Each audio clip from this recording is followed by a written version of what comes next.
Hello, welcome back to my space and thoughts on all things health. We are in a 5-part series talking about mental wellness, our emotional wellness, our well-being in that term of health. Now, my name is Nyambura Nguma. Welcome back to my channel. If you've never been here, we're here back with Dr. Rose Misati. We have had such 2 amazing sessions with her the past 2 weeks. You can go and watch. I'll put the links in the video. Today we are going to be talking about forgiving yourself. Forgiving yourself. And I know that is something many of us don't think is necessary. Sometimes we carry so much pain and hurt when we can just let it go. We can forgive ourselves. So do I need to forgive myself? It's critically important for you to forgive yourself, because the way you treat yourself is the way you'll treat other people. The internal environment is the one that reflects externally. And then also to say all of us deserve to forgive ourselves because we are not perfect. We will disappoint ourselves, we will disappoint other people.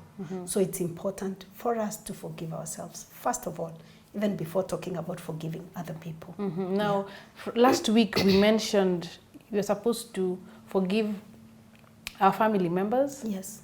And then we realize that it's us who are actually being helped by that forgiveness. Exactly. So is that a way also to forgive myself for what they have done to me? Exactly. Exactly. So in terms of like when somebody has done something to you, you may also have reacted inappropriately. Because usually we are not passive recipients, we are active responders. Yeah. We respond to what happens to us. So by them having hurt you, maybe you were bitter, you were resentful, you also retaliated. You know, many times we think that when somebody has done something wrong to me, it's okay. If I retaliate, I hit back. So you need to forgive yourself from the way in which you responded that most likely was unhealthy. And many of us, unless we have gone through a program of healing or awareness, many of us will always respond inappropriately. Let me even try something here with you. How could you wear such a top for the show?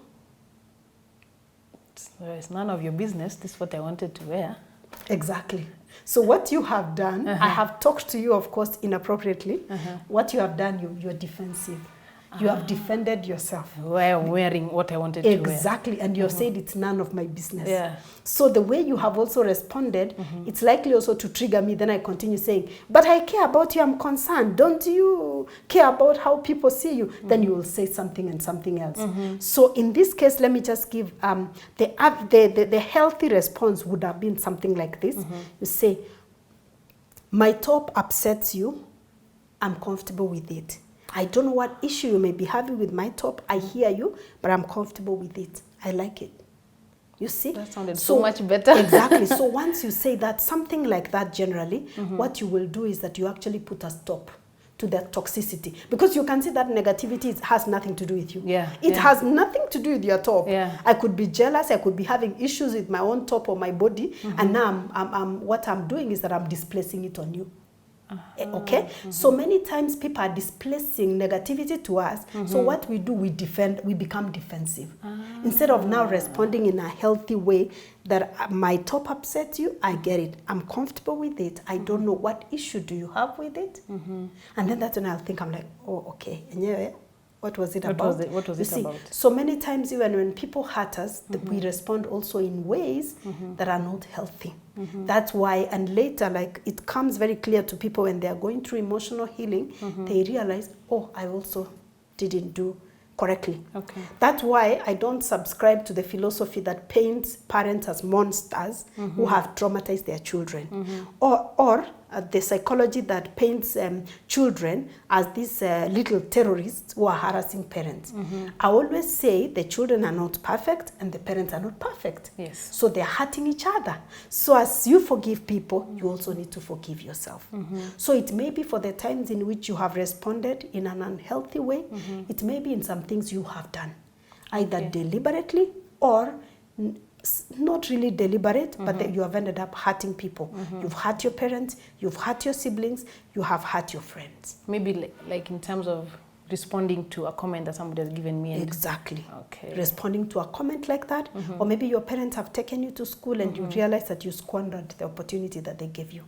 You need to actually forgive yourself. What if I've been abused emotionally, mentally, physically by somebody? How would forgiving myself come into play here? That's a very good point you're raising, because many times the victim behaves like they're the victim. Let me give you an example. I have been sexually violated by family members growing up.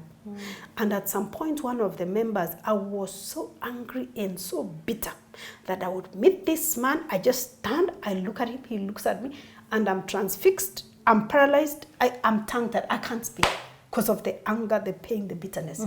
So when I went through the process of forgiving him, I realized that I also carried bitterness. I carried anger. And I wasn't supposed to carry bitterness towards him. It was a natural response at that point, but I also, in my mind, I wished fire and brimstone on him. I wished 1,000 ants can bite him, or he can be struck by lightning. I cast him in my mind. So then I had to repent and also forgive myself for the times that I wished evil upon this person. So even as you're being abused, and I'm not saying you brought the abuse upon yourself, but there's a way in which maybe your thought process or what you did, you retaliated. So you also need to forgive yourself. And sometimes also we need to forgive ourselves for the things we have done to ourselves. Like I know sometimes when I've worked with ladies who have conducted abortions, and and they carry a lot of pain and guilt and shame, and they really hate themselves. Some of them, not all, they really hate themselves. And getting them from a point whereby, please forgive yourself. You did this because of the circumstances. It's now water under the bridge. So people don't forgive themselves. Then you continue re-traumatizing and rejecting yourself. And remember, people can only love you to the extent which you love yourself. I'm telling you, it's so real. So if I'm rejecting myself, others will keep rejecting me. That's the thing. That's the thing. If you're rejecting yourself, the way you carry yourself, the way you handle yourself, you will handle yourself like you don't matter. And then you keep wondering, why are people treating me this way? But how are you treating yourself? Yeah. So it's important. It's all intertwined. Exactly. And forgiveness to yourself precedes anything that you can do to yourself. Self-care. Forgiveness precedes that. Because if you haven't forgiven yourself, then you cannot afford to treat yourself well. Let me give you an example. Research has shown that many people who are victims of childhood sexual abuse, they struggle with weight issues. Obesity, yes, obesity, overweight. Because of many reasons, they haven't forgiven themselves and they reject and hate their bodies. So some of them will eat for comfort to numb that pain that they're feeling, instead of forgiving the offender, forgiving themselves, and walking as in newness, so to speak. So some will continue numbing the pain through emotional eating. Some will feed that body so that it can get exactly. It can get as okay, let me not use ugly. It can get as an attractive as possible, so that nobody then, they cannot attract anybody to abuse them. Some of them will want to treat their bodies in a way that they're invisible. So even the colors they're wearing, dark colors, they're taking photos at the back, they will never stand out because they want to remain invisible. Because in their mind, they're like, because of my visibility, that's why I was abused. So it's in self-rejection, self-hate. Many people who drink, it's a way of, it's a manifestation of self-hate. I'm talking about addiction. Addiction to alcoholism, drugs, sex addiction, pornography, masturbation, it's self-hate.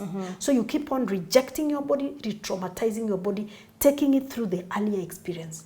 So you need to forgive yourself and then you treat yourself well. Forgiveness just makes everything so right, because you begin now, you don't struggle as much with self-care because you feel, I deserve it. I deserve all the good things. So let me give it to myself. And talking about how you treat other people, many people, let me tell you, who treat you inappropriately or who talk to you rudely, it's not about you. If only we just knew that. If only we just knew that, that it's not about you, it's actually about them. They have their own issues. Exactly, they have their own issues. And when you begin to respond in a healthy way, that's when you start realizing, even them, they realize what whatever I'm telling the person, what does Or it their really- behavior is wrong. Their behavior is wrong. That's when they realize. But when you like fight fire with fire, people don't realize, because you push them to the defensive, they push you to the defensive. Yeah. So it's important for us to forgive ourselves, cleanse our internal environment, then whatever comes out, it will be clean, it will be wholesome. Because no matter, whatever we have inside is what is going to come out. So if it's dirt in, dirt will out. come out. So we need to cleanse our internal environment by forgiving ourselves. What would be, maybe for those watching, the first step to forgiving myself? Oh, great. So the first step is to acknowledge. First of all, to acknowledge that we have all done things, as the Bible says, that are fallen short of the glory of God. We have done things to other people, to ourselves, and even to God. Yes. We have sinned. So once you acknowledge that, then you're coming from a point whereby you're not holier than thou or denying. So you're not in denial. And then you take time to look back. Are there things that keep troubling you? Are there memories? In fact, one of the questions I ask people in the healing program, what memories keep coming from your past that trouble you? Those memories that when you're thinking like this, it comes, and that day I did this, and that day I did this. Like for me, recently, there's a memory that kept coming that troubles me. A time that I really beat my child because he almost burnt the house by switching on electricity. But he was young. Is it your gas? In electricity, on the cooker, there was a cooker, and electricity on the oven part, we used to use it to store things. So there were foodstuffs and papers and things there. So they heat up and they were burning the wall, yeah? It was an oven something. He was very full of energy. I beat that child so much, I didn't know any better. For me, I was instilling fear so that he doesn't try again. Because my mind went to, they would have all been burnt. Yes. Then I'll have no child. My mind went very far. And when I did that, so much later when I realized, surely you're new total. That is childishness. I didn't need to beat my child like that. I kept hoping and praying that he has forgotten. But he hadn't, and even his siblings haven't. Many years later, over 10 years later, he just came home last month. This month, I think they were home during the holiday, this month. And then we were doing our family devotion. And we were saying, what things do you thank God for? He said, I thank God that I forgive you for having beaten me so much. What? And I was so emotional because I'm like, I've struggled with this. I prayed, he doesn't remember. I'm like, because of what? When I nearly burnt the house. Oh, no. Then the other younger brothers, then I said, do you guys remember? The younger brother said, oh yeah, you really beat him so badly. Then the last born, who wasn't born then, he said, that's insane. Why would you beat a child for almost burning a house? Does that warrant a beating? And I started defending myself. I'm like, you actually did something very bad. But then later on, when I've reflected, I'm like, no, I should just own up and ask him for forgiveness. But I just told him, thank you for forgiving me. But I got so emotional, So there are those memories that keep troubling you. Yeah. You need to deal with them. Okay. So be consciously aware of the things that you have done. So you can even write, because writing solidifies, clarifies your thought, and it solidifies memory. Consolidates, not solidify, consolidates memory. So you may want to write down. So then begin by writing. Begin by writing. When you have written down, you may want to pray. If you're a Christian, you pray and talk to God. You say, you know what, God, I did these things. I now forgive myself. You may even symbolically tear the piece of paper and even burn it. Yes. Put it somewhere very far away. You sound I've done that. familiar. Yes. So once you have done that, then now begin walking as if you have forgiven yourself.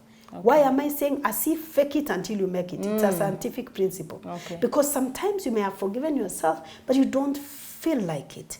So you need to just say, you know what, I've forgiven myself. So and it keeps coming, troubling you. Just keep saying, no, I've forgiven myself. I've forgiven myself. I've forgiven myself. And then over time, actually, your default setting will be forgiveness upon yourself. Yeah. And this memory will no longer have so much power over you, like what it did. And then if there are people that you may have wronged, like there's collateral damage, like in my case, you need to ask for forgiveness from these people. Because avoidance does not lead to deliverance. I've said this many times. Wow. So by avoiding that, it doesn't deliver anybody. It doesn't. So apologize to those people without defending yourself or over-explaining. Like what I did with my son. Yeah. But you almost burnt the whole house. That's not an apology. Died. Yeah. That's not a heartfelt apology. Okay. I shouldn't have made any excuse. Okay. I should just have said, you know what? I'm sorry. I was your parent. I should have known better. I did that. thank you for forgiving me. I endeavor not to do that again. Yeah. We always add after the apology something else to try and make it look like. Yes, exactly. Like I'm not so guilty after all. Yeah. Or try and validate what we did. But you know, that's not a heartfelt apology. It's not. We need to just apologize with no conditions and then endeavor to make things right. And tell the person, I will accept whatever consequences that you decide. Wow. Yes. Wow. Yes, because for some people, it may be that you hurt me, I no longer want to be in a relationship with you, and that's okay.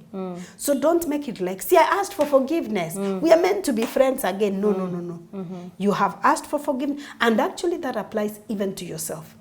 So the thing is that because you hurt yourself by the negative words and criticism, promise yourself that, you know what, Nyambura, I'll never tell you such things again. So when you catch yourself saying something negative to yourself, you're like, no, no, Stop no, yourself no. there. Stop yourself. Stop yourself. Okay. And instead, the way the Bible says, overcome evil with good. Yes. So instead, just say something positive and saturate yourself with something positive. Wow. Yeah. That's amazing. So people cannot forgive us to the extent to which we haven't forgiven ourselves. Neither can you love people more than you love yourself.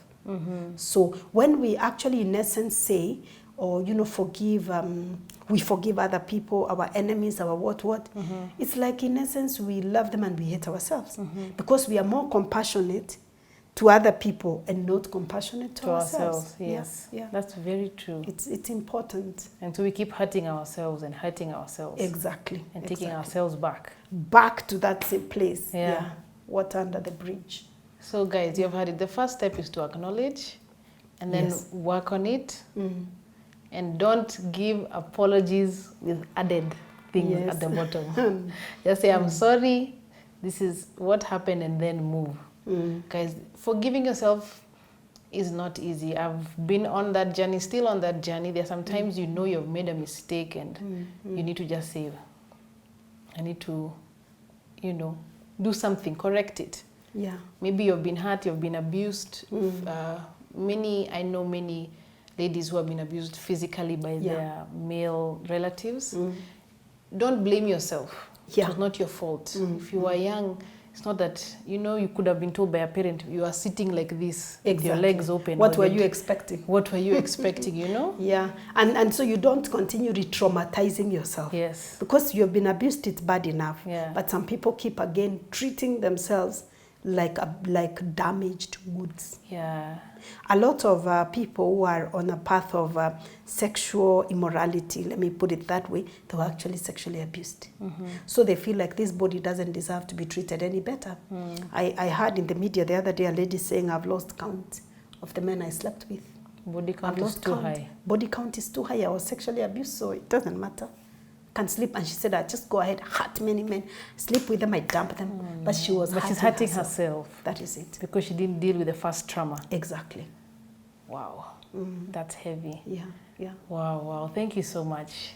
That is heavy. I know we have so many questions. Please just come and write your questions in the comment section, and I'll be able to pass them on to her. She can answer them, or you can just reach out to her. Her info is in the description box. You can reach out to her personally if you'd like to have a session with her. Yeah.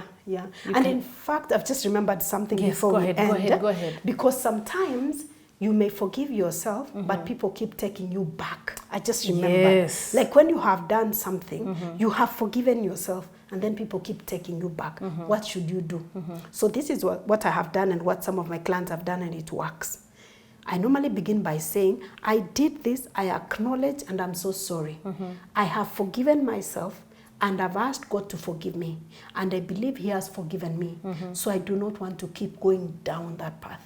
So I kindly request that you don't keep reminding me. And if you do, I will disengage myself.